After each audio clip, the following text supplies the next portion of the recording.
সবাইকে গল্প কথা ইউটিউব চ্যানেলে স্বাগত।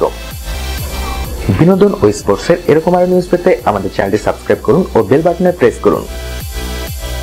ভারতীয় রেলের টিকিট কালেক্টর থেকে ওয়াংখেড়ে স্টেডিয়ামে বিশ্বকাপ জয়। এর মাঝের পথটা পুরোটাই তো জেনে ফেলেছেন, আবার নতুন করে কি বলার থাকতে পারে মহেন্দ্র সিং ধোনির? সবই তো আপনারা সবাই জানেন, তাই না? ভুল, এখনো এমন একটা কথা রয়েছে যা MS ধোনি আপনাদের জানাননি। সেই কথাটাই বলবেন এবার তিনি, তাই আরও একবার তার জীবনী আসছে পর্দায়।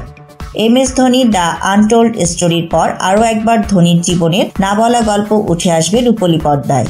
আর এবার ধোনি নিজেই বললেন একটা কথা যা আগে আপনাদের বলিনি, এবার বলবো। মূলত তথ্যচিত্র, আর তাতেই এবার কিংবদন্তি উইকেট কিপার ব্যাটসম্যানের জীবনের না বলা দিক উঠে আসবে। সেই তথ্যচিত্রের নাম দেওয়া হয়েছে রোর অফ দ্য লায়ন। অনলাইন স্ট্রিমিংয়ের মাধ্যমে দর্শকরা এই তথ্যচিত্র দেখতে পাবেন। সম্প্রতি এই তথ্যচিত্রটির টিজার লঞ্চ হয়েছে। দেশে হোক বা দেশের বাইরে ধোনির ভক্ত সংখ্যা অগণিত। ধোনি টিজারে অনুরাগীদের উদ্দেশ্যে বললেন, রাঁচির টিকিট কালেক্টর থেকে বিশ্বকাপ জয়।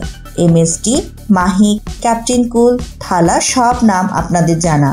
আমার জীবনে প্রায় সব গল্প আপনাদের জানা, কিন্তু একটা গল্প আপনাদের এখনো বলা হয়নি। এবার সেটাই বলবো। কি সেই গল্প? ধোনি নিজেই বলবেন বলে জানালেন।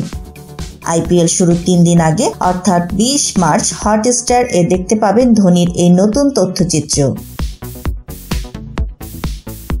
তো বন্ধুরা, আমরাও সেই নতুন তথ্যচিত্র দেখার অপেক্ষায় রইলাম। আর এই বিষয়ে আপনাদের মতামত জানিয়ে দিন আমাদের কমেন্ট বক্সে। ধন্যবাদ। সবশেষে ভিডিওটিতে লাইক ও শেয়ার দিয়ে আমাদের সাথে থাকুন। ধন্যবাদ।